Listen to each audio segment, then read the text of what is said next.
Hello my dear friend, अपने YouTube channel पर रचना diary में आप सभी का स्वागत है। रीट का एग्जाम आपको पता ही है कि आपका एग्जाम 27 और 28 फरवरी का होना है। इसमें हम बात करेंगे एनईपी 2020 जो आपके लिए मोस्ट इम्पॉर्टेंट है और न्यू टॉपिक है। यहाँ से आपके जो है 10 नंबर कवर होंगे, प्राइमरी एंड जूनियर दोनों के लिए ये वीडियो है। तो इसमें आपकी थ्योरी होगी, साथ में क्या है एमसीक्यू होंगे जो मोस्ट इम्पॉर्टेंट क्वेश्चन कई एग्जाम में पूछे गए हैं और न्यू क्वेश्चन होंगे। तो तो वीडियो को आपको ज़्यादा से ज़्यादा शेयर करना है। ये क्लास आपकी जो है पूरी कंप्लीट क्लास है। इससे अगर क्वेश्चन आपका आएगा तो इससे बाहर क्वेश्चन नहीं जाएगा। तो चलिए फिर स्टार्ट करते हैं। एंड वीडियो को आप लोग शेयर करिएगा, लाइक एंड चैनल को सब्सक्राइब जरूर कर लीजिएगा अगर चैनल पर पहली बार विजिट कर रहे हो। ओके, तो चलिए फिर स्टार्ट करते हैं। एनईपी 2020 न्यू टॉपिक आपका है। अब इस टॉपिक में हम पढ़ेंगे राष्ट्रीय शिक्षा नीति एनईपी 2020। इसके बारे में हम पढ़ लेते हैं कि आपकी जो पॉलिसी आई है, कितनी पॉलिसी आई है? 3 पॉलिसी आई है। ठीक है, जैसे प्रथम पॉलिसी किसके दौर पे आई थी तो आप याद रखिएगा, प्रथम जो नीति आपकी आई थी 1968 में। किसके दौरान आई थी? तो श्रीमती इंदिरा गांधी के दौरान उस समय ये आपकी आई थी न्यू पॉलिसी जो आई थी। कौन सी? 1968 में। याद रखिएगा, द्वितीयक जो आपकी शिक्षा नीति आई थी ये 1986 में। ये राजीव गांधी के दौरान पे आई थी, जब राजीव गांधी पीएम थे तो उस समय आई थी। अब हम बात करते हैं न्यू पॉलिसी आपकी जो आई है, ये नरेंद्र मोदी के दौरान पे आई है, तृतीयक पॉलिसी। ये आपका जो है न्यूनतम है, बिल्कुल नया है। ठीक है, ये नरेंद्र मोदी लाए हैं और ये 2020 याद रखिएगा। प्रथम में आई थी 1968, कई बार पूछ लिया जाता है।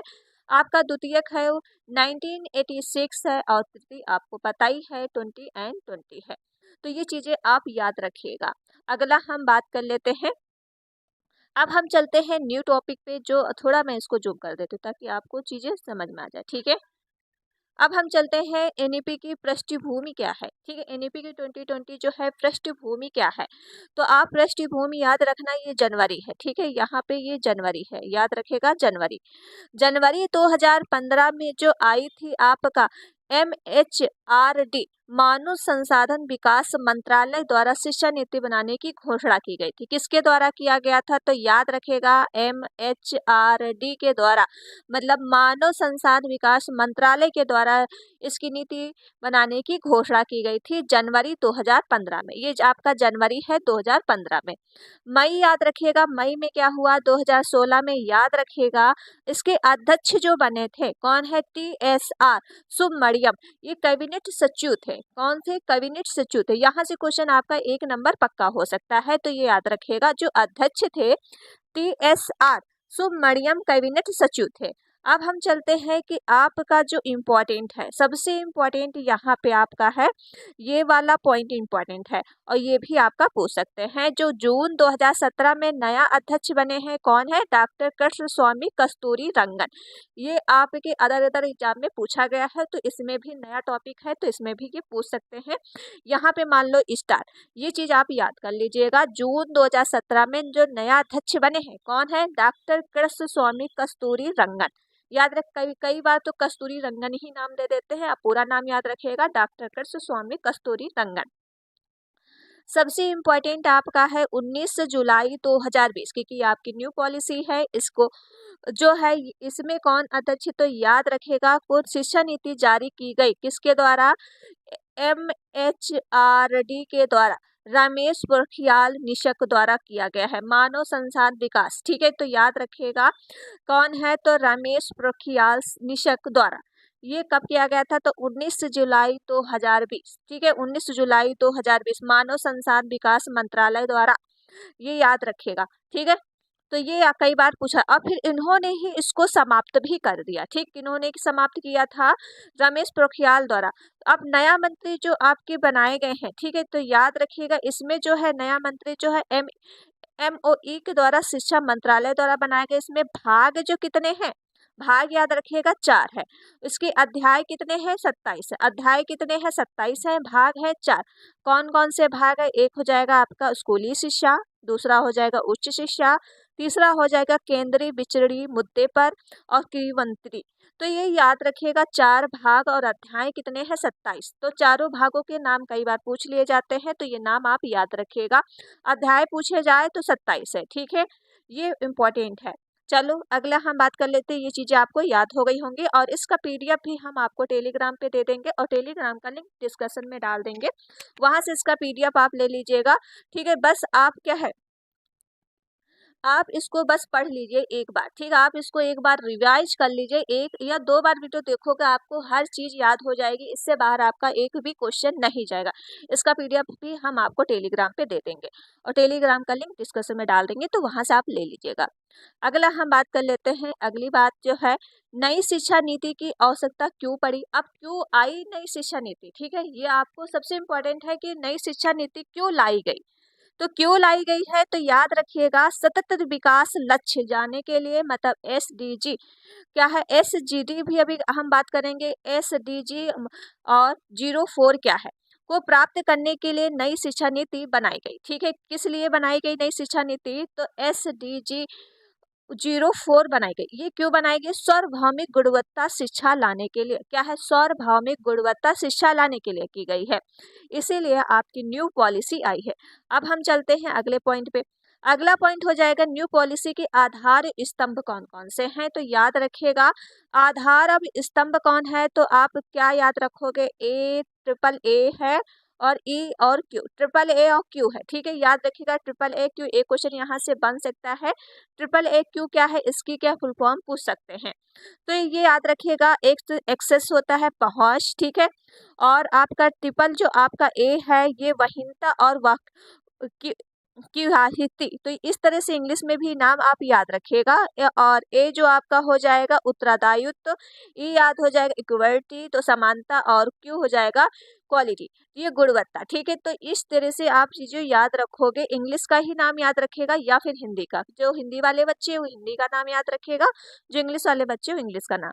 कई बार इसका फुल फॉर्म पूछ लिया जाता है। अगले हम पॉइंट पे चलते हैं और वीडियो आप लोग क्या है शेयर करते रहो, और चीज़ें आपको अच्छी लग रही हैं तो प्लीज़ वीडियो को आप लोग शेयर कर दो, लाइक एंड चैनल को सब्सक्राइब जरूर कर लो अगर चैनल पर पहली बार विजिट कर रहे हो। अगला पॉइंट हो जाएगा, शिक्षा नीति के मार्गदर्शक और सिद्धांत कौन कौन से हैं? तो याद रखिएगा, शिक्षा नीति के मार्गदर्शक और सिद्धांत, जैसे शिक्षा एक क्या है, सार्वजनिक सेवा है। क्या हो जाएगी? शिक्षा एक जो हो जाएगी सार्वजनिक सेवा है। शिक्षा जो आपकी है, देखिए आप पहला पॉइंट याद रखोगे, शिक्षा जो है एक सार्वजनिक सेवा है। शिक्षक जो है क्या है, शिक्षा की दूरी है। ठीक है, शिक्षक जो है शिक्षक की दूरी है, याद रखिएगा। अगला पॉइंट हो जाएगा, प्रत्येक बालक में विशिष्ट योग्यताएं होती हैं, उनकी पहचान करना और विकास करना। ठीक, प्रत्येक बालक की अलग अलग विशिष्टताएं होती हैं, तो आप उनको क्या करनोगे, पहचानोगे कि उनके अंदर कौन कौन सी क्वालिटी है और उनका क्या है रुचि से विकास करोगे, उनकी ही रुचि के थ्रू आपको पढ़ाना होगा। तो ये चीज इम्पोर्टेंट है। आगे देख लो, आगे हो जाएगा, मानवीय और संविधान के मूल्यों का विकास करना। क्या करना है आपको? मानवीय और संविधान के मूल्यों का विकास करना, जैसे समानता, न्याय और स्वतंत्रता, इनका आपको विकास करना है, तो ये इम्पोर्टेंट है। अगला हम बात कर लेते हैं, अगला पॉइंट हो जाएगा आपका, शिक्षा नीति के मार्गदर्शक सिद्धांत कौन कौन से हैं? तो सिद्धांत याद रखेगा, स्कूल स्तर पर शिकायत या वर्ग को समाप्त किया जाएगा। देखिए, स्कूल स्तर पे क्या है, शिकायत या वर्ग को समाप्त किया जाएगा, ये इनके सिद्धांत है। अब नेक्स्ट हो जाएगा, सीखने सिखाने, जो आपके सीखने सिखाने की प्रक्रिया को क्या है, सीसीई अभिन्न अंग है, मतलब सतत व्यापक का मूल्यांकन है। ठीक है, तो ये याद रखिएगा। अगला पॉइंट हो जाएगा आपके सामने, रचनात्मक आकलन पर बल देना है। आपको किस पे बल देना है? बच्चे की रचनात्मक आकलन पर बल देना है, मतलब बच्चों की गुणवत्ता का विकास करना है, तभी आपकी एनईपी शिक्षा नीति आई है, जो आपकी न्यू पॉलिसी है। कौन लाया था? नरेंद्र मोदी लाई थी। ठीक है, तो याद रखिएगा। अगले हम बात कर लेते हैं, अगला पॉइंट हो जाएगा, नई शिक्षा नीति की विशेषताएं क्या है? वेरी इंपॉर्टेंट है, विशेषताओं से क्वेश्चन पूछे जाते हैं। पहला पॉइंट हो जाएगा आपका, सार्थक जो है एनईपी 2020 को क्रियान्वित करने के लिए शिक्षा मंत्रालय, ठीक, क्या हो जाएगा, शिक्षा मंत्रालय MOE द्वारा जारी दिशा निर्देश किया गया है। किसके द्वारा किया गया है? MOE के द्वारा जारी निर्देश दिया गया है। अब हम चलते हैं अगले पॉइंट पे। अगला पॉइंट हो जाएगा, शिक्षा मंत्रालय MOE की स्थापना करना है। ठीक है, क्या है? MOE की स्थापना करना है। अब हम चलते हैं नेक्स्ट पॉइंट पे। नेक्स्ट पॉइंट हो जाएगा आपका शिक्षा नीति के मार्गदर्शक और सिद्धांत क्या क्या है। अब इनको जो मार्गदर्शक दिए गए हैं बच्चों के अकॉर्डिंग और इनके सिद्धांत, जैसे स्कूली स्तर पर सकाय या वर्ग को समाप्त किया जाए, सॉरी ये रिपीट हो गया है, ठीक है। चलिए अगले हम पॉइंट पे बात कर लेते हैं।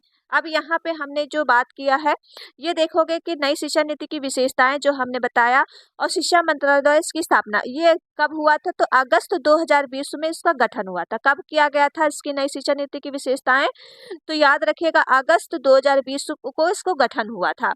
अगला हम बात कर लेते हैं, यहाँ पे आइए। नई शिक्षा नीति की विशेषताएं जो है सकल घरेलू उत्पाद मतलब आपकी जीडीपी का जो है 6% बजट का प्रावधान किया गया। कितने प्रतिशत का किया गया है, तो 6% का जो है 6% का बजट प्रावधान किया गया है। अब नई शिक्षा नीति जो पैटर्न आपकी आई है ये क्वेश्चन पूछ सकते हैं, यहाँ पे आप याद रखिएगा 1 नंबर आपका यहाँ कवर होता है। न्यूनतम पैटर्न जो पद्धति आपकी है, ठीक है, क्या है 5+3+3+4। अब इनके बारे में हम जान लेते हैं, यहाँ से क्वेश्चन शुरू होता है। ये कितने वर्ष के लिए है, 15 वर्ष के लिए है। अब बालक के लिए 3 से 18 वर्ष के लिए है। नई शिक्षा नीति का आप ये चीज याद रखोगे 5+3+3+4 कितने वर्ष के लिए है, 15 वर्षों के लिए है। बालक के लिए 3 से 18 वर्ष के लिए। ओके, अगले हम पॉइंट पे बात कर लेते हैं और वीडियो आप लोग शेयर करते रहो। 1 मिनट रुकिएगा। चलिए उसी के आगे देखिए अपना नोट्स हमने ये जो तैयार किया था, ठीक है, तो उससे आप पढ़ लीजिए, ठीक। वो आपको मैंने जो पीडीएफ बनाई है तो उसी में इसको हम ऐड कर देंगे। ये नोट्स मैंने खुद तैयार किया है। तो आप देखोगे न्यूनतम पैटर्न जो हमने आपको बताया है कि क्या है 5+3+3+4 ये 15 वर्ष के लिए है और कितने बालक के लिए, 3 से 18 वर्ष के लिए। अब हम चलते हैं कि आपकी जो स्टेजें हैं, तो स्टेज याद रखिएगा ये आपकी 5+3+3+4।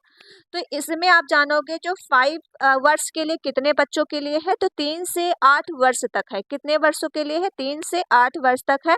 ये पूर्व प्राथमिक से कक्षा 1 या 2 तक, इसे कहते हैं फाउंडेशन स्टेज। क्या कहते हैं, फाउंडेशन स्टेज। ये बच्चे चलते हैं पूर्व प्राथमिक से कक्षा 1 या 2 के लिए होते हैं। वर्ष याद रखिएगा 3 से 8 वर्ष के लिए। अब आपका 3 जो है 3 वर्ष वाला जो है ये इसमें बच्चे आते हैं 8 वर्ष से 11 वर्ष के लिए। जो कक्षाएं होती हैं याद रखिएगा 3 से 5, क्या रखोगे, 3 से 5 याद रखोगे। ये है जो प्री प्रिपरेटरी स्टेज हो जाएगी। याद रखिएगा कौन सी स्टेज है, प्री प्रिपरेटरी स्टेज हो जाएगी। कितने क्लास के लिए आती है, 3 से 5 तक आती है और ये 8 से 11 वर्ष के बच्चे इसमें होते हैं। अगला पॉइंट हम बात कर लेते हैं, जो आपका 3 वर्ष है ये 11 से 14 वर्ष तक आते हैं। ये कक्षाएं आपकी जो है जूनियर की 6 8 तक ये मिडिल स्टेज होती है। कौन सी स्टेज होती है, मिडिल स्टेज होती है। लास्ट हो जाएगा आपका जो 4 वर्ष है ये होती है 14 से क्या है 18 वर्ष तक। इसमें जो कक्षाएं आती हैं 9 से 12 तक ये माध्यमिक स्टेज हो जाएगी। याद रखिएगा फाउंडेशन स्टेज पहले आती है, फिर प्रिपरेटरी स्टेज आती है, फिर मिडिल, फिर क्या आती है माध्यमिक स्टेज। और स्टेज ये आप याद इसी तरह से याद रखोगे। अगला हम पॉइंट कर लेते हैं, चीजें आपको याद हो रही होंगी और एक बार इसको वीडियो अच्छे से आप देख लीजिएगा तो चीजें आपको अच्छे से याद हो जाएंगी। अगला हम बात करते हैं उपरोक्त न्यूनतम पैटर्न को लागू करने के लिए पीएम जो है श्री योजना को कौन लाया था, तो पीएम श्री योजना जो कब आई थी, तो 5 सितंबर 2022 को। इसके जो प्रधानमंत्री जो स्कूल फॉर राइंग इंडिया, ठीक है, याद रखिएगा जो प्रधानमंत्री स्कूल फॉर राइंग इंडिया, तो ये चीज आप याद रखिएगा। अब कब आया था, तो याद रखिएगा 5 सितंबर 2020, ठीक है, सॉरी 2022, याद रखिएगा क्या है 5 सितंबर 2022। अगला पॉइंट है प्रथम चरण में जो है कितने हैं स्कूल खोले जाएंगे, तो याद रखो प्रथम चरण में जो स्कूल खोले जाएंगे 14,500। प्रथम चरण में कितने स्कूल खोले जाएंगे, 14,500।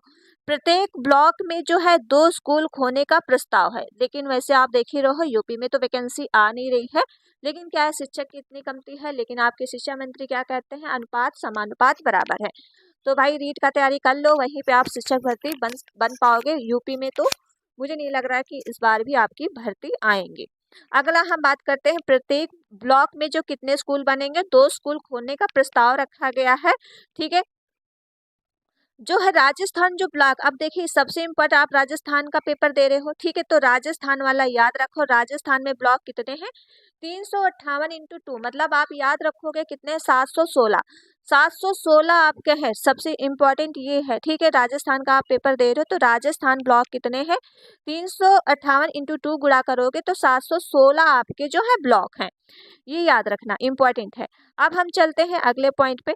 अगला पॉइंट हो जाएगा राष्ट्रीय शिक्षा नीति के अध्याय कितने। अध्याय पहला हो जाएगा आपका ECCE, क्या हो जाएगा, early childhood care and education. इसका फुल फॉर्म कई बार पूछा जाता है कि ECCE क्या है, आप पूछ लिया जाएगा ECCE क्या है, फुल फॉर्म कई बार दे दिया जाता है। तो आप याद रखोगे early childhood care and education, ये होती है प्रारंभिक बचपन देखभाल एवं शिक्षा। हिंदी का नाम याद रखिएगा, प्रारंभिक बचपन देखभाल एवं शिक्षा।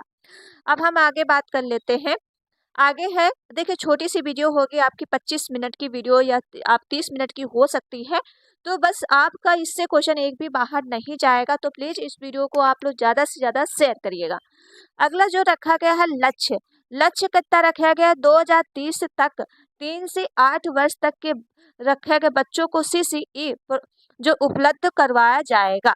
कितने वर्ष के लिए रखा गया है, तो 3 से 8 वर्ष के लिए, और कब तक रखा गया है, 2030 तक रखी गया है, ठीक है। तो अर्ली चाइल्डहुड केयर एजुकेशन जो आपकी रखी गई है, तो याद रखिएगा वर्ष कई बार पूछ लिया जाता है और कई बार पूछ लिया जाता है कितना इसको रखा गया, तो 2030 तक के। अब पाठ्यचर्या क्या है, करिकुलम आप देखोगे कि पाठ्यचर्या 8 वर्ष तक की शिक्षा के लिए एक पाठ्यचर्या का निर्माण किया गया, जिसमें क्या है, NCF आएगा आपका, NCF 2005 ECCE कहा जाता है, ठीक है। पाठ्यचर्या जो आपका रखा गया 8 वर्ष तक की रखा गया NCF के अकॉर्डिंग, और आप पढ़ाओगे अर्ली चाइल्ड केयर एजुकेशन के अकॉर्डिंग, तो आप ये चीजें याद रखोगे। अब हम चलते हैं शिक्षा, एजुकेशन क्या है।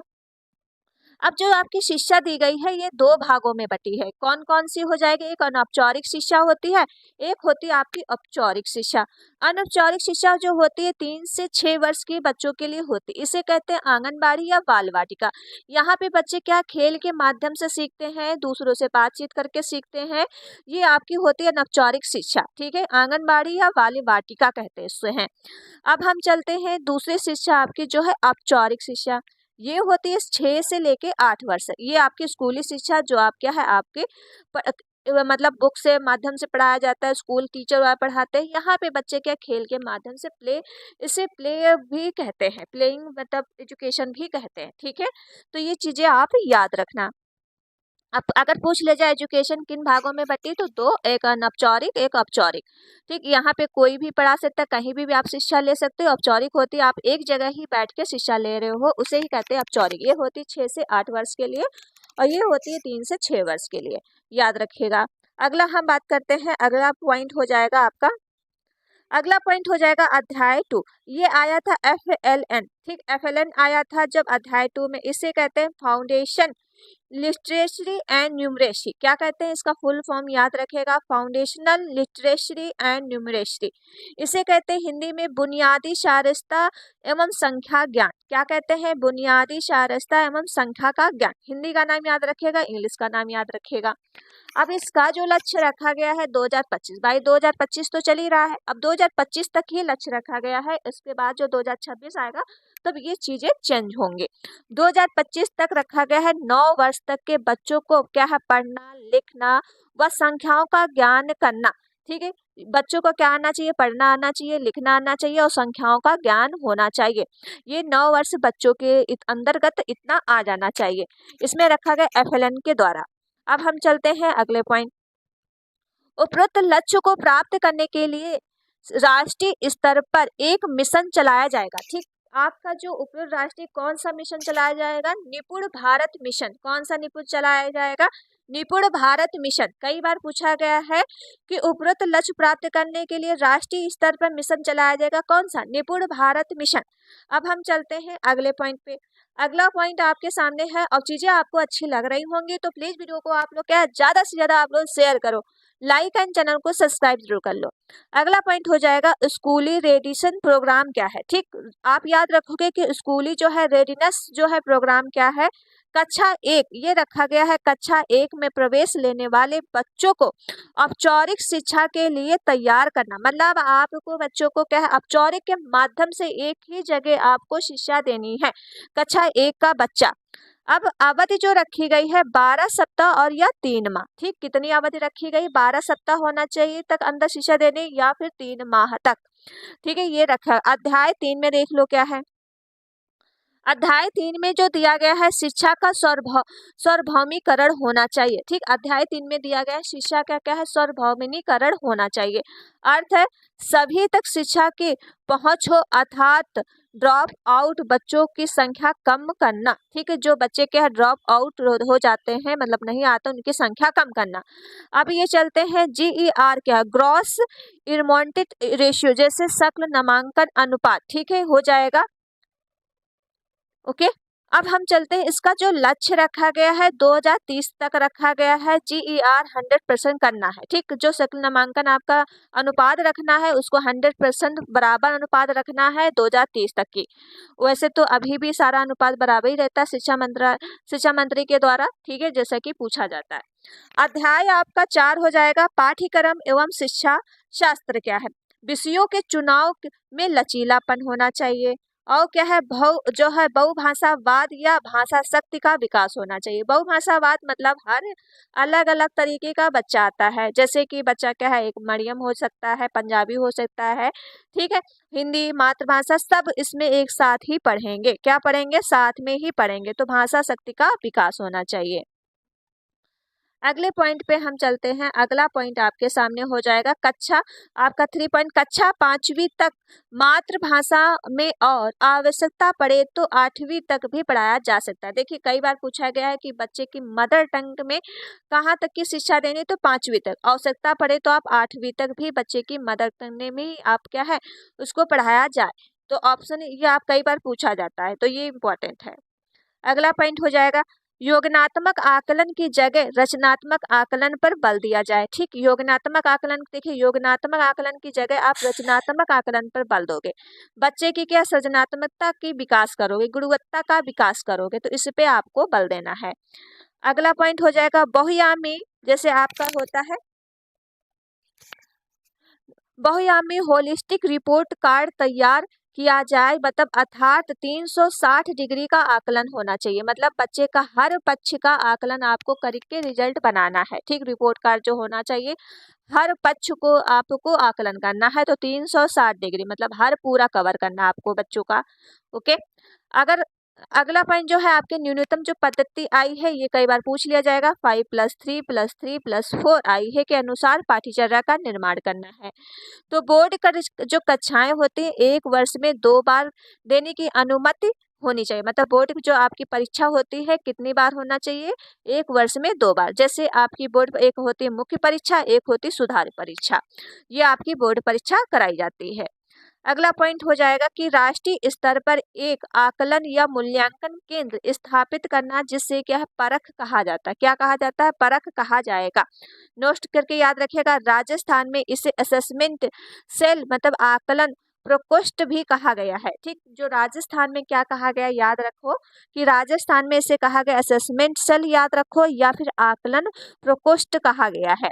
ओके, परख को, ठीक, ये राजस्थान में कहा गया है।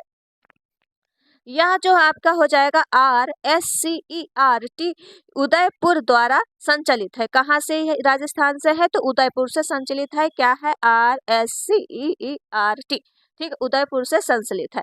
अध्याय 5 में याद रखो कि अध्याय 5 में जो है शिक्षा जो आपका टीचर है 2030 तक न्यूनतम योग्यता जो है 4 वर्षीय एकीकृत बीएड डिग्री होनी चाहिए। मतलब आपके जो है बीएड कैसे कितने वर्ष का होना चाहिए, 4 वर्षीय का होना चाहिए। सामान्य क्षेत्रों में छात्र और शिक्षक का अनुपात कितना होना चाहिए, 30:1। अब अगर पूछ लिया जाए शैक्षिक दृष्टि जो पिछड़े छात्रों का शिक्षक अनुपात कितना होना चाहिए, तो 25:1 होना चाहिए। अगर सामान्य पूछा जाए तो 30 आपका 1 है। अगर दृष्टि और पिछड़े छात्रों का रेशियो पूछा जाए तो 25:1 है। ये पूछा गया है, कई बार ये क्वेश्चन पूछा गया है। अगला हम बात कर लेते हैं, बस आप वीडियो में लास्ट तक बने रहिए, आपको चीज़ें याद हो रही होंगी और आप चीज़ें समझ भी रहे होंगे। अगला पॉइंट हो जाएगा सतत जो व्यावसायिक विकास जो है CDP जो आपका दिया गया CPD मतलब के लिए कि प्रतिवर्ष शिक्षक को न्यूनतम जो है 50 घंटे का परिसर में भाग लेना अनिवार्य। कितने घंटे का? 50%। अगला पॉइंट हो जाएगा शिक्षक शिक्षा के लिए राष्ट्रीय स्तर की पाठ्यचर्या जारी करना, जिसे कहते हैं NCFTE। क्या कहते हैं? याद रखो, NCFTE कहते हैं, ठीक है, याद रखना, इसे कहा जाता है। अध्याय 6 में देखो क्या लिया गया है। अध्याय 6 में आपका समानता मूलक एवं समावेशी शिक्षा, ठीक, क्या हो जाएगा? समानता एवं मूलक समावेशी शिक्षा। पहला हो जाएगा समाज के शैक्षिक दृष्टि से पिछड़े क्षेत्र में जो है SEG स्पेशल एजुकेशन जोन विशेष शिक्षा क्षेत्र कहा जाएगा, ठीक है। दूसरा हो जाएगा लड़कियों के लिए गुणवत्ता शिक्षा उपलब्ध करवाने के लिए जो आपकी जेंडर इंक्लूजन जो फंड खोला जाएगा। अगला आप देखोगे जो थर्ड पॉइंट हो जाएगा CWSN। क्या है? CWSN बच्चों को गुणात्मक शिक्षा उपलब्ध करवाने के लिए कार्य योजना बनाई जाएंगी। तो किसके द्वारा बनाए जाएंगे? CWSN के द्वारा बनाई जाएगी। गुणात्मक शिक्षा उपलब्ध करवाने के लिए कार्य योजना बनाई जाएगी। अगला पॉइंट है अध्याय 7 में, याद रखो कि अध्याय 7 में क्या है आपका स्कूल कॉम्प्लेक्स SC मतलब विद्यालय परिषद। तो विद्यालय परिसर क्या है SC के लिए? तो याद रखो विद्यालय परिषद की अवधारणा जो है सर्वप्रथम कौन लाया था? तो कठोरी आयोग। कौन लाया था? कठोरी आयोग। ये लाए थे 1964 से 66 में ने दी थी। कब आई थी? तो 1964 से 66। 5 से जो है 10 किलोमीटर के क्षेत्र में 2025 तक स्कूल जो कॉम्प्लेक्स स्थापित किए जाएंगे। इसे अंतर्गत सभी प्रकार के स्कूल जो खेल के मैदान, पुस्तकालय, सामाजिक चेतना केंद्र और बाल केंद्र भी बनाए जाएंगे। मतलब 5 कक्षा तक ये सब कुछ होना चाहिए और 10 किलोमीटर की दूरी तक ये पूरा होना चाहिए। अगला हम बात करते हैं, अगला पॉइंट हो जाएगा इसके संसाधनों का जो प्रबंध कराने के लिए स्कूल कॉम्प्लेक्स की प्रबंध जो समिति आई थी तो SCMRC का गठन किया जाएगा। अध्याय 8 में दिया है जो है नामक निर्धारण एवं प्रत्यायन। क्या है? तो याद रखो प्रत्येक राज्य में शिक्षा नीति के मानकों को निर्धारित करने के लिए मानकों को स्थापित किया गया है जो निम्नलिखित प्रकार से हैं। जैसे कि आपके ये हो जाएंगे कौन कौन से प्रकार के हैं? स्कूल शिक्षा विभाग, और याद रखो कि स्कूली शिक्षा निदेशालय, इसके द्वारा हो जाएगा SCERT के द्वारा, और इसके बाद हो जाएगा SSA के द्वारा। फिर लास्ट हो जाएगा आपका जो है राज्य स्कूल जो है मानकन प्राधिकरण। तो इनके बारे में हम पढ़ लेते हैं। ये आपके जो है स्कूली शिक्षा विभाग, ये हो जाएगा शैक्षिक नीतियों का निर्माण करना। क्या हो जाएगा? शैक्षिक नीतियों का निर्माण करना, स्कूली शिक्षा विभाग। अगला जो आपके स्कूली शिक्षा निदेशालय ने दिया है कि नीतियों को क्रियान्वित करना और क्या है मॉनिटरिंग जो आपको करना है। अगला जो है SCERT के द्वारा जो दिया गया है RSEERT, ये उदयपुर मतलब आपके राजस्थान उदयपुर अकादमिक कार्य करना है। कैसे कार्य करना है? अकादमिक कार्य करने हैं।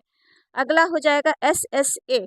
तो आपको SSA के याद रखना है राज्य स्कूल नामांकन प्राधिकरण करना है। तो इसको जो दिया गया है यह जो है प्राधिकरण राज्य के स्कूलों के लिए मानकों का निर्धारण करेगा। ठीक है, तो ये इम्पोर्टेंट है, याद रखेगा। अगला हम बात करते हैं, अब यहाँ पे आप राजस्थान का पेपर दे रहे हो तो सबसे इम्पोर्टेंट यहाँ पे है ये चीज़ें आपके पास इम्पोर्टेंट है। NEP 2020 राजस्थान के संदर्भ में क्या है? तो याद रखो पाठ्यचर्या निर्माण में क्या किया गया है? तो राजस्थान की 7 मतलब DIET क्या है? डाइट मतलब DEIET के सहयोग से न्यूनतम पद्धति पर आधारित 4 पाठ्यचर्याओं का निर्माण किया जा रहा है। कौन कौन से है? तो याद रखो ये आपके 4 हैं, जैसे कि NCF ECCE मतलब अर्ली चाइल्ड केयर एजुकेशन। याद रखो NCF SC स्कूली शिक्षा, ये आपके अंतर्गत इसमें आते जो फर्स्ट हो जाएगा। सेकंड आपका थर्ड है NCF TE के द शिक्षक क्या है, शिक्षक शिक्षा होनी चाहिए, ठीक है। और लास्ट आपका फोर्थ है एनसीएफ एई, ये पौड़ शिक्षा होनी चाहिए। ये आप अंतर्गत इसमें 2 आते हैं, इसमें 3। ये क्या है, सीमित लागू की गई थी। राजस्थान के द्वारा कितने किए गए हैं, तो 4 प्रावधान, ये आप याद रखना। अब अगर हम बात कर लेते हैं उपरोक्त चरों जो पाठ्यचर्या का संचालन करने के लिए 3 समितियों का निर्माण किया गया है। कौन कौन से हो जाएंगे, राजस्थान का याद रखो। राजस्थान जो प्रासनिक सुधार विभाग द्वारा शिक्षा नीति को क्रियान्वित करने के लिए 6 समूह बनाए गए हैं। कौन कौन से 6 समूह बनाए गए हैं, याद रखो। बीआरसी और सीआरसी व डाइट मतलब DIET डाइट के संरचना में परिवर्तन किया जाएगा। 2025 तक कम से कम 50% विद्यार्थियों को व्यावसायिक शिक्षा उपलब्ध कराई जाएगी। कितनी शिक्षा, 50% विद्यार्थियों की व्यावसायिक शिक्षा उपलब्ध कराई जाएगी 2025 तक। 2030 तक जो 100% युवा, क्या 100% युवा पौड़ साक्षरता दर कराई जाएगी। 2030 तक ये लक्ष्य रखा गया है। अगला हम बात करते हैं, अगला बात हो जाएगा कि सार्थक जो है शिक्षा मंत्रालय MOE भारत सरकार द्वारा शिक्षा नीति को क्रियान्वित करने के लिए जो दिशा निर्देश क्या है जारी किए गए, उन्हें क्या सार्थक कहा जाता है। जैसे उच्च शिक्षा में क्या है MPhil के पाठ्यक्रम को समाप्त कर दिया है, ठीक है, याद रखो। अगला पॉइंट हो जाएगा ABC जो आपका आया है, तो याद रखो एकेडमिक बैंक ऑफ क्रेडिट, ठीक है। तो ये आपका आया है ABC की स्थापना करना है। तो स्नातक जो शिक्षा है UG, तो ये आपका जैसे कि एक वर्ष में प्रमाण पत्र, 2 वर्ष में डिप्लोमा, 3 वर्ष में डिग्री होनी चाहिए। जैसे कि UG जो स्नातक शिक्षा है, 1 वर्ष में आपको क्या मिलेगा, प्रमाण पत्र मिलेगा। अगर आपने 2 वर्ष किया है तो डिप्लोमा मिलेगा, अगर आपने 3 वर्ष किया है तो आपको डिग्री मिलेगी। स्थानिक स्तर की शिक्षा में परिवर्तन किया गया है, ठीक है। दिया है राष्ट्रीय शिक्षा नीति 2020 के अनुसार अधिगम होना चाहिए। तो मतलब न्यू पॉलिसी के अनुसार अधिगम कैसा होना चाहिए। अब जो आपकी NEP आई है 2020, ठीक, NEP जो 2020 आपकी आई है, वो कहता है कि अधिगम बच्चे का कैसा होना चाहिए, 360 डिग्री सेल्सियस मतलब होना चाहिए प्रयोगात्मक अधिगम होना चाहिए। कैसा होना चाहिए, प्रयोगात्मक अधिगम होना चाहिए। तो इसका राइट आंसर हो जाएगा ऑप्शन C, बिल्कुल राइट हो जाएगा। क्या हो जाएगा, ऑप्शन C बिल्कुल राइट हो जाएगा। अगला क्वेश्चन कर लेते हैं। अगला क्वेश्चन आपके सामने हो जाएगा कि अगला क्वेश्चन दिया हुआ है आपका सामने है राष्ट्रीय शिक्षा नीति 2020 के अनुसार विद्यालयों में मूल्यांकन का अभिरूप होना चाहिए। तो मूल्यांकन का अभिरूप होना चाहिए तो योगात्मक या रचनात्मक होना चाहिए, या फिर रचनात्मक योगात्मक होना चाहिए। फिर अधिगम रट कर याद कर, देखिए रट कर कहीं आ जाए तो आपको ऐसे ही काट देना है। अब लचीले उपागमन या कठोर, देखिए कठोर भी आ जाए तब भी आपकी कट गया। अब इसमें से आपको ढूंढना है कि योगात्मक पहले होगा कि रचनात्मक होगा। अब बताइए इसका राइट आंसर क्या है। बच्चे का जो आपको मूल्यांकन करना है, पहले तो आप योगात्मक हिसाब से करोगे, फिर आप रचनात्मक देखोगे बच्चे की कितनी आपका विकास हुआ है, ठीक है। तो इसका राइट आंसर हो जाएगा ऑप्शन इसका फर्स्ट राइट है। अगला क्वेश्चन करते हैं। अगला क्वेश्चन आपके सामने दिया हुआ है। अगला क्वेश्चन ये है कि निम्नलिखित में से कौन सी शिक्षा शास्त्र रणनीति राष्ट्रीय शिक्षा नीति 2020 द्वारा प्रस्तावित है। तो बताइए इसका राइट आंसर क्या है।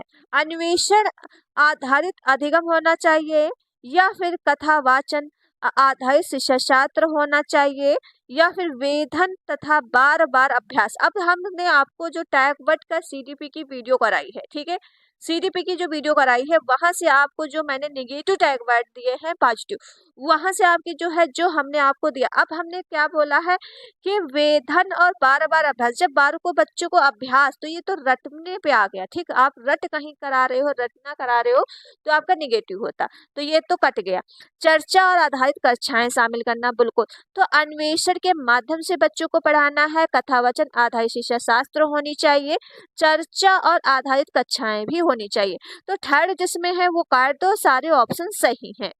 थर्ड देखिए इसमें दिया है, थर्ड इसमें दिया, इसमें दिया, तो काट दो। ऑप्शन इसका B राइट हो जाएगा। अगला क्वेश्चन आपके सामने हो जाएगा और अगर क्लास अच्छी लग रही है तो वीडियो को आप लोग शेयर करते रहो। अगला क्वेश्चन दिया है राष्ट्रीय शिक्षा नीति 2020 यह प्रस्ताव रखती है कि, तो राष्ट्रीय शिक्षा नीति क्या प्रस्ताव रखती है? देखिए, प्राथमिक कक्षाओं के बच्चों को उनके घर या स्थानीय भाषाओं में पढ़ाना चाहिए। अब यहाँ पे आप देखोगे, ठीक, तो पहला तो ये आंसर हो गया। दूसरा क्या है, अब प्राथमिक कक्षाओं में शिक्षा का माध्यम एक तरह ही भाषा में उपयोग होना चाहिए, क्या ये NEP 20 कहता है? या फिर शिक्षक को द्विभाषिक उपागमन का प्रयोग करने के लिए हतोत्साहित किया जाना चाहिए, क्या ये कहता है? बहुभाषावाद बिल्कुल भी बढ़ावा नहीं देता है। अब चीजें आप कैसे रिलेट करोगे? देखिए, हमने जो टैग वर्ड करा, अब बहुभाषावाद बच्चों को बढ़ावा नहीं देता, जबकि बहुभाषावाद बच्चों को बढ़ावा देता है, क्योंकि कई बच्चे क्या है, अलग अलग पृष्ठभूमि से आते हैं, तो बच्चा उनको देख कर सीखता है, वो उनकी भाषा सीखते, वो उनकी भाषा सीखते, तो इसमें बच्चों का रचनात्मक विकास होता है। तो ये तो बिल्कुल ही गलत हो गया। अब शिक्षक को द्विभाषा, मतलब शिक्षकों को द्विभाषा का उपागमन बच्चे करे, क्या उनको हतोत्साहित आप करोगे? नहीं, बच्चा क्या है, आप प्रोत्साहित करोगे। अगर बच्चा दो भी भाषा बोल रहा है तो आप क्या है, शिक्षक तौर पे बच्चों को प्रोत्साहित करोगे। हतोत्साहित क्या हो गया, नेगेटिव टैग वर्ड, तो ये भी आपका कट गया। अब दिया है प्राथमिक कक्षाओं में शिक्षक का माध्यम एक तरह ही भाषा में होना चाहिए, एक तरह ही क्या होता है, नेगेटिव। अब एक तरह ही मतलब बच्चा जो हिंदी बोल रहा है, सारे क्या हिंदी ही बोलेंगे?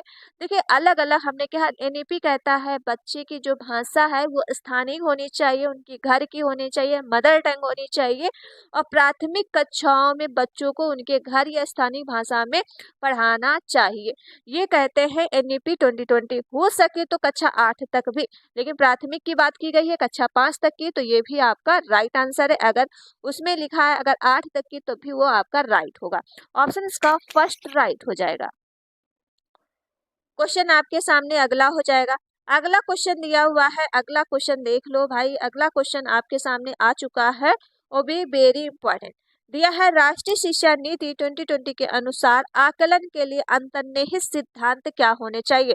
अब आप चीजें उसे रिलेट करके निकालोगे कि उसका आंसर कैसे। आप देखिए, रटने का कौशल, तो ये आपका नेगेटिव हो गया। इसीलिए कहते हैं कि जो मैंने टैग वर्ड का वीडियो कराया वो आप जरूर कर लीजिए। अब इसी तरह से आपका केवल आ गया, तो ये भी आपका नेगेटिव आ गया, ठीक है। तो अब इसमें कैसे आप ढूंढोगे आंसर?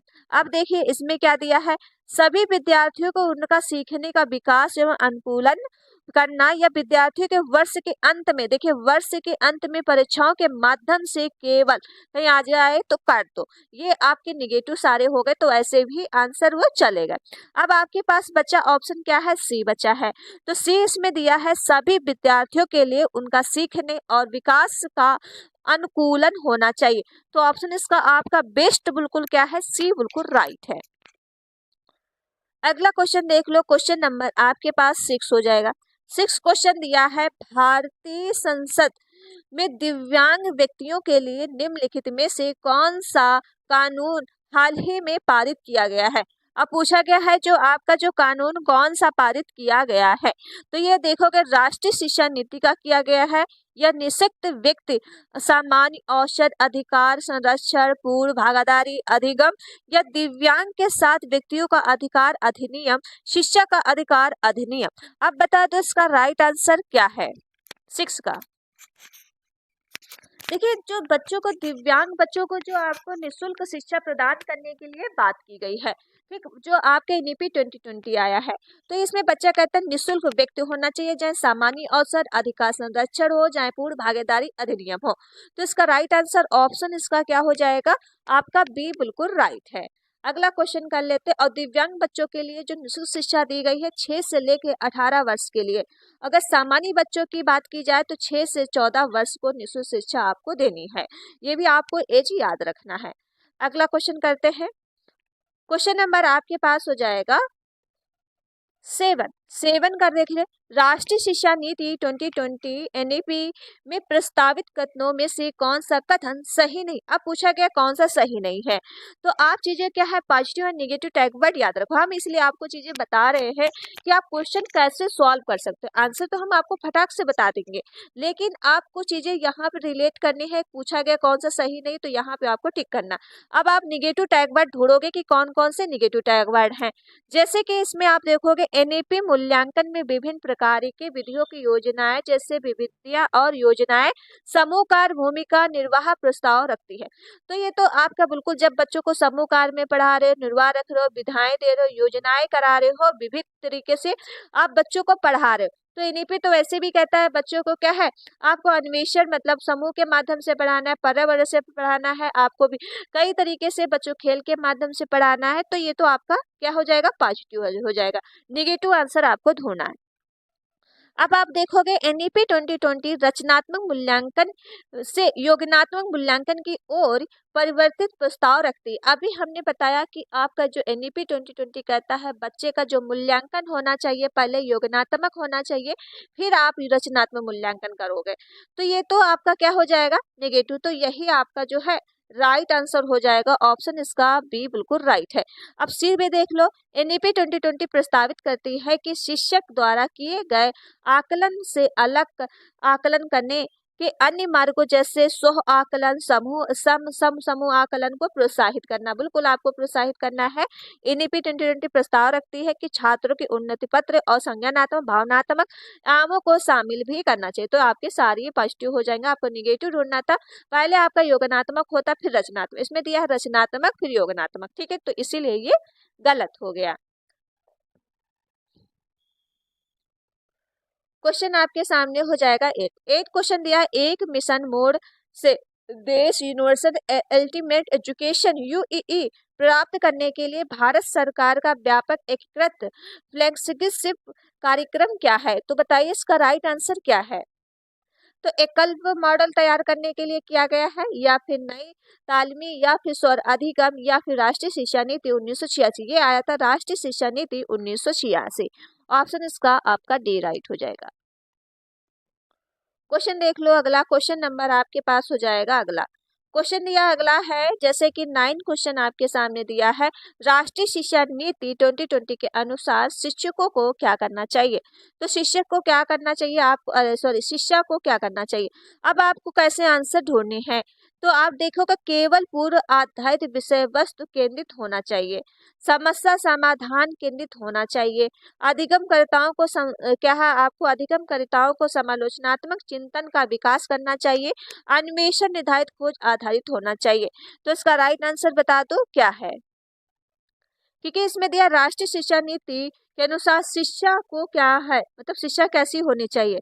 अब इसमें आ गया केवल पूर्व निर्धारित विषय वस्तु केंद्रित होना चाहिए। अब देखिए केवल पूर्व निर्धारित दिया है, तो आप इस तरह से रिलेट करोगे।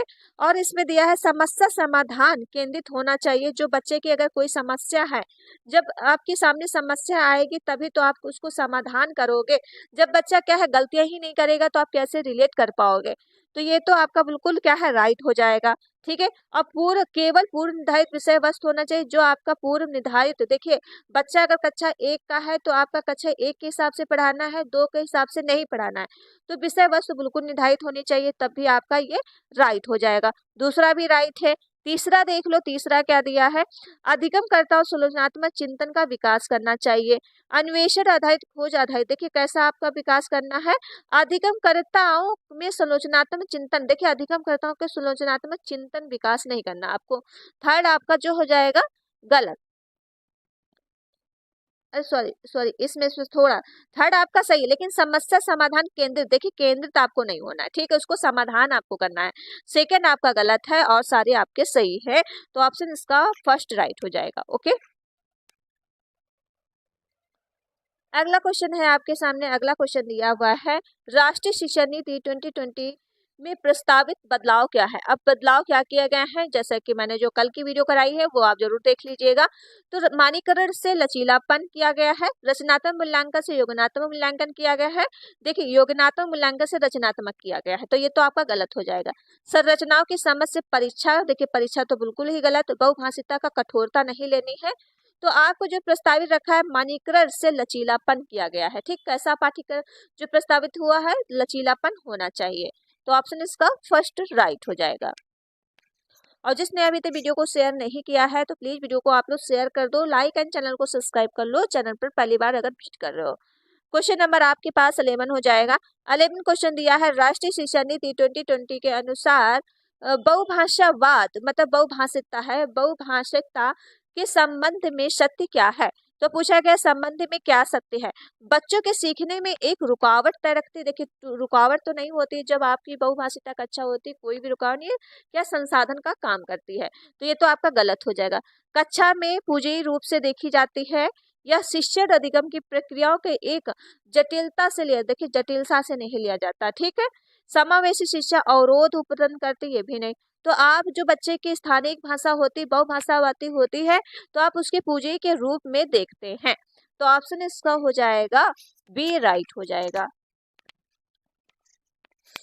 अगला क्वेश्चन है आपके सामने 12th का राइट आंसर बता दो। राष्ट्रीय शिक्षा नीति 2020 सामाजिक आर्थिक रूप से वंचित समुदायों से आने वाले विद्यार्थियों के अवधारण के लिए क्या प्रस्तावित रखती है। तो बताओ इसका राइट आंसर क्या है। रटकर सीखना या पाठ्यचर्या मूल्यांकन का मानकीकरण, प्रमुख या उन्मुख परीक्षण या संदर्भित अर्थपूर्ण पाठ्यचर्या। देखिए, जो NEP 2020 कहता है बच्चे का जो पाठ्यचर्या होना चाहिए वो अर्थपूर्ण, बच्चों को क्या अर्थ पता होना चाहिए विषय वस्तु का, तो संबंधित व अर्थपूर्ण पाठ्यचर्या होनी चाहिए। ऑप्शन इसका हो जाएगा आपका डी राइट है। अगला क्वेश्चन देख लो। क्वेश्चन दिया है, राष्ट्रीय शिक्षा नीति 2020 में प्रस्तावित समग्र 360 बहुआयामी उन्नति पत्र को क्या दर्शाना चाहिए। तो भाई इसका राइट आंसर बता दो क्या है। वेरी इंपॉर्टेंट क्वेश्चन है ये आपके सामने। तो विद्यार्थियों के प्रदर्शन को दूसरे प्रदेशों से विद्यार्थियों को अंकों में तुलना, आपको तुलना बिल्कुल नहीं करनी है। लास्ट ऑप्शन देखोगे, विद्यार्थियों के संज्ञानात्मक, भावनात्मक, मनोज्ञात्मक आयामों से प्रगति, कुछ तो सही लग रहा है। और भी देखोगे, विद्यार्थियों की संज्ञानात्मक क्षमताओं के अनुसार सही पहचान कर 8 बिंदु श्रेणी से पैमान नामांकन, ऐसा भी आपको नहीं करना कि 8 बिंदुओं की आपको नामांकन करना है। विद्यार्थियों के अवधारणाओं में कमियों और निजन पर अभिभावकों को मेहनत, ऐसा भी नहीं। आपको जो करना है, कहता है बच्चे 360 डिग्री जो बहुआयामी होता है, विद्यार्थियों के संज्ञानात्मक आपको देखनी, भावनात्मक और मनोज्ञानात्मक आयामों की प्रगति होनी चाहिए। तो ऑप्शन इसका आपका जो हो जाएगा क्या, आपका बी राइट हो जाएगा। अगला क्वेश्चन हो जाएगा आपके सामने। अगला क्वेश्चन दिया हुआ है, क्वेश्चन नंबर आपके पास 14 का राइट आंसर बता दो क्या है। 14 क्वेश्चन दिया है, राष्ट्रीय शिक्षा नीति 2020 के अनुसार का प्रयोग को प्रोत्साहित करने के लिए क्या मतलब करने के लिए करना चाहिए। तो बताओ इसका राइट आंसर क्या है। कंठस्थ कहीं आ जाए तो गलत होता है। अब इसमें भी कंठस्थी आ गया, ये भी आपका गलत हो जाएगा। अनुभव जनित और प्रत्याशा, देखो स्मरण भी आपको रटने पे आता है, ये भी आपका गलत। अब आ जाएगा अनुभव जनित अधिगम और सुलोचनात्मक चिंतन होना चाहिए। तो ऑप्शन इसका सी राइट है। अगला क्वेश्चन आपके सामने 15 हो जाएगा। 15 क्वेश्चन का राइट आंसर बता दो क्या है। 15 क्वेश्चन दिया हुआ है आपके सामने, दिव्यांग छात्रों के लिए शिक्षा के संदर्भ में निम्नलिखित में से किस प्रावधान को राष्ट्रीय शिक्षा नीति द्वारा बढ़ावा नहीं दिया गया। अब आपको गलत चुनना है, कौन सा बढ़ावा नहीं दिया गया। देखिए, उपयुक्त इमारती ढांचा होना चाहिए, ठीक है, या फिर उपयुक्त इमारती ढांचा तो बिल्कुल आपका जो है राइट है। प्रत्येक विद्यार्थियों के लिए एक शिक्षा निजी शिक्षी होनी चाहिए, बिल्कुल। अब अनिवार्य जो है विशेष शिक्षा होनी, अब किसी के लिए अनिवार्य विशेष शिक्षा आपको नहीं देनी, सबके साथ आपको पढ़ाना है, तो यही आपका जो है गलत हो जाएगा। अगला क्वेश्चन हो जाएगा आपके सामने। क्वेश्चन नंबर आपके पास हो जाएगा 16 का राइट आंसर बता दो क्या है। 16 क्वेश्चन दिया है, राष्ट्रीय शिक्षा नीति 2020 क्या प्रस्तावित करती है। तो बताइए क्या प्रस्तावित करती है। विद्यार्थियों की जो है पाठ्यचर्या विषय वस्तु कटौती होनी चाहिए, बिल्कुल आप क्या है बोझ को कम करने की बात की गई है, तो ये आपका फर्स्ट बिल्कुल राइट हो जाएगा। नेक्स्ट है विद्यालय की पाठ्यचर्या में लचीलापन में वृद्धि होनी चाहिए, बिल्कुल आपका ये भी राइट है। और रटन अधिगम को महत्व, देखिए रटन अधिगम को महत्व नहीं देना है, तो ये आपका गलत हो जाएगा। विचनात्मक चिंतन को महत्व देना है, बिल्कुल। तो आपके जो है first second and fourth right है, तो ऑप्शन इसका आपका सी राइट हो जाएगा। ओके, कौन सा? सी क्वेश्चन राइट है। अगला क्वेश्चन, चलिए अगला क्वेश्चन आपके सामने हो जाएगा 17 क्वेश्चन दिया हुआ है। राष्ट्रीय शिक्षा नीति 2020 द्वारा सुझाई गई समग्र 360 डिग्री बहुआयामी रिपोर्ट क्या प्रस्तावित करती है? तो क्या प्रस्तावित करती है, अब बता दो इसका राइट आंसर क्या है। योगात्मक आकलन देखिए नहीं बात की गई, रचनात्मक आकलन पहले होना चाहिए। ओके, तो ये तो आपका गलत हो जाएगा। प्रत्यंत याद करने का कौशल, देखिए याद कहीं आ जाए तब भी आपका क्या है गलत हो जाता है। विद्यार्थियों को पेपर पेंसिल परीक्षा आधारित श्रेणियों में बांटना, अब पेपर पेंसिल के माध्यम से बच्चों को पढ़ाना, तो ये भी आपका गलत है। सह आकलन और सब समूह आकलन का समावेशन होना चाहिए, तो ऑप्शन इसका डी राइट हो जाएगा। अगला क्वेश्चन करते हैं।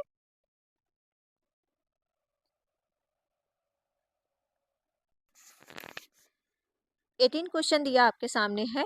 भाषा के संदर्भ में राष्ट्रीय शिक्षा नीति 2020 किस पर बल देती है? अब जो आपकी भाषा आई है, ठीक है, राष्ट्रीय शिक्षा नीति एनईपी क्या कहता है, किस पे बल देना चाहिए? बहुभाषिकतावाद, एक भाषावाद, या पूरे देश में निर्देश माध्यम अंग्रेजी हो, या पूरे देश में माध्यम हिंदी हो। देखिए एनईपी बच्चे कहते हैं कि एनईपी जो आपका न्यू पॉलिसी आई है, ये आपकी कौन लेके आया था? नरेंद्र मोदी लेके आए थे। बच्चों को किस में शिक्षा देनी है? आपको बहुभाषिकतावाद, बल किस पे देना है? बहुभाषिकतावाद पे। तो इसका राइट आंसर हो जाएगा आपका फर्स्ट राइट है। अगला क्वेश्चन कर लेते हैं। क्वेश्चन नंबर आपके पास हो जाएगा 19 क्वेश्चन दिया हुआ है और इसका राइट आंसर कमेंट में दे दो तब तक। देखिए क्वेश्चन नंबर 19, राष्ट्रीय शिक्षा नीति 2020 के अनुसार निम्नलिखित में से कौन सा कथन सही है? पूछा गया है कौन सा कथन सही है। सभी स्तर पर एक भाषावाद या अभ्यास किया जाए, देखिए अभ्यास कहीं आ जाए तो आपका निगेटिव होता, तो काट दो। रट कर सिखाना हो तो ये भी आपका निगेटिव टैग वर्ड। हतोत्साहित करना हो तो निगेटिव टैग वर्ड। इसीलिए कहते हैं सीडीपी की जो मैंने टैग वर्ड का वीडियो कराया है वो आप कर लीजिएगा, इससे आपकी पेडागोजी सॉल्व होगी, जैसे कि मैंने आपको निकाल के दिखाए हैं। ठीक है, अब इसमें हमने आपसे आंसर पूछा है कि कौन सा कथन सही है। अब इसमें लास्ट ऑप्शन बचा तो आपका यही सही होगा। क्या दिया है? शिक्षार्थियों को उनके सीखने का पथ और कार्यक्रम चुनने के लिए लचीलापन प्रदान करना चाहिए। कैसा होना चाहिए? लचीलापन होना चाहिए। तो ऑप्शन इसका हो जाएगा आपका क्या हो जाएगा? डी बिल्कुल राइट हो जाएगा। अगला क्वेश्चन आपके सामने है। क्वेश्चन नंबर आपके पास 20 क्वेश्चन देख लो। 20 क्वेश्चन दिया हुआ है कि राष्ट्रीय शिक्षा नीति जो आपकी 2020 किस पर बल देती है। तो राष्ट्रीय शिक्षा नीति 2020 हमने कई बार आपको बताया है कि लचीलापन बहुस्तरीय आधारित अधिगम समय होना चाहिए, तो ऑप्शन इसका आपका ए राइट हो जाएगा। अगला क्वेश्चन आपके सामने हो जाएगा।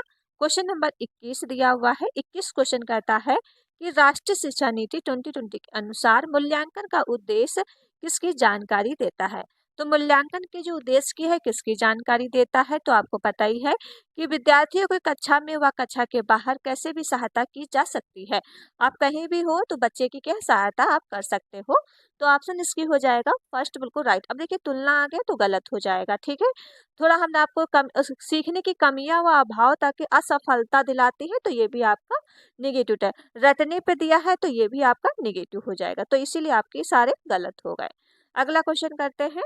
अगला क्वेश्चन आपके सामने हो जाएगा। कौन सा दिया हुआ है? 22 क्वेश्चन है। राष्ट्रीय शिक्षा नीति 2020 के अनुसार शिक्षा को किस पर बल देना चाहिए। तो किस पर बल देना चाहिए? तो आपको हमने बताया गैर संबंधित विषय वस्तु पर नहीं, रटकर नहीं, परीक्षाओं के लिए नहीं, संकलनात्मक समझ पे आपको बल देना है, तो ऑप्शन इसका फर्स्ट राइट हो जाएगा।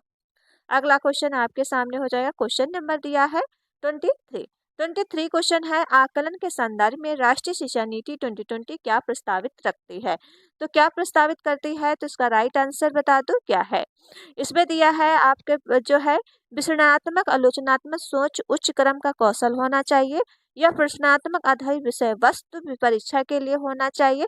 देखिए प्रश्नात्मक मतलब स्मरण मतलब रटकर बच्चों को याद सिखाना, तो रटकर कहीं आ जाए तो गलत होता। आकलन जो है योजनात्मक तरीके से, तो आकलन कैसे आपको करना है, जो है योजनात्मक तरीके, तो ऑप्शन इसका आपका डी राइट हो जाएगा। ए भी सही है एंड सी भी सही है। क्वेश्चन आपके पास अगला हो जाएगा, और जिन बच्चों ने अभी तक शेयर नहीं किया है तो प्लीज आप लोग वीडियो को शेयर कर दो, लाइक एंड चैनल को सब्सक्राइब जरूर कर लो अगर चैनल पर पहली बार विजिट कर रहे हो। क्वेश्चन नंबर आपके पास 24 हो जाएगा। राष्ट्रीय शिक्षा नीति 2020 किसकी ओर बदलाव प्रस्ताव रखती है?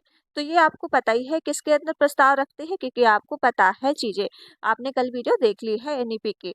तो यह सीखना कि कैसे बच्चा सीखता है, या सिखाना कि बच्चा किस तरह से सीखना है। ठीक है, तो ऑप्शन इसका फर्स्ट राइट है।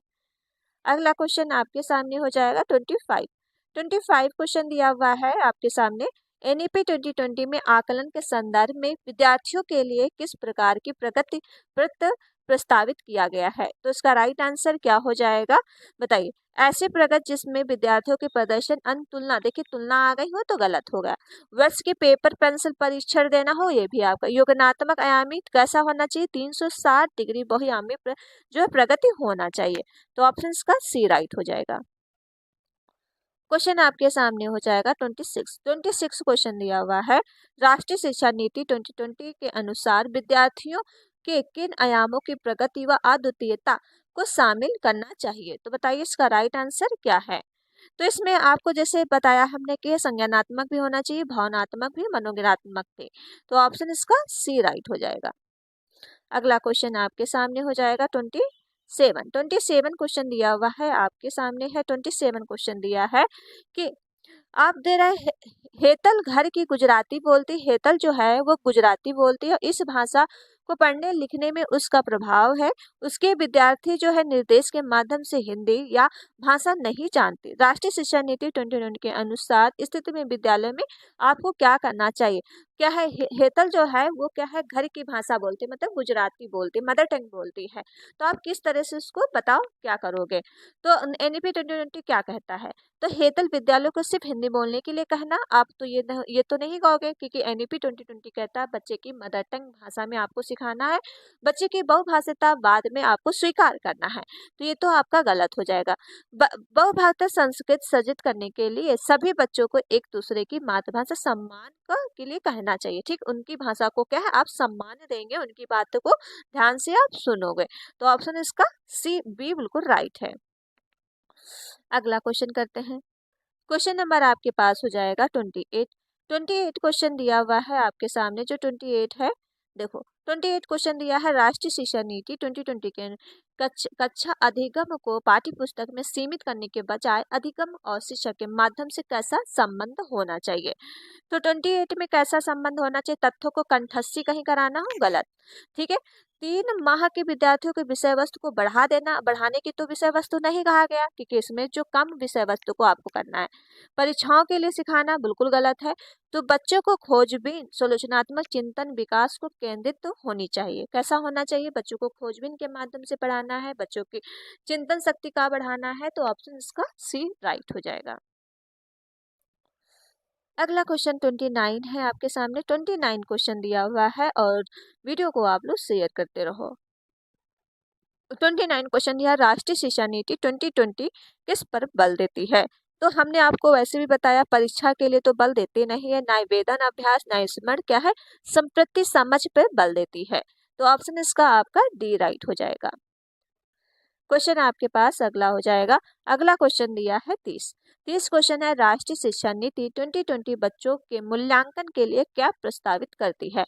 तो क्या प्रस्तावित करती है, समूह कार्य सह आकलन होना चाहिए, मानकीकृत परीक्षा, पोर्टफोलियो को बनाना, परियोजना, मानकीकृत परीक्षा, मानक निर्देश या मापदंड।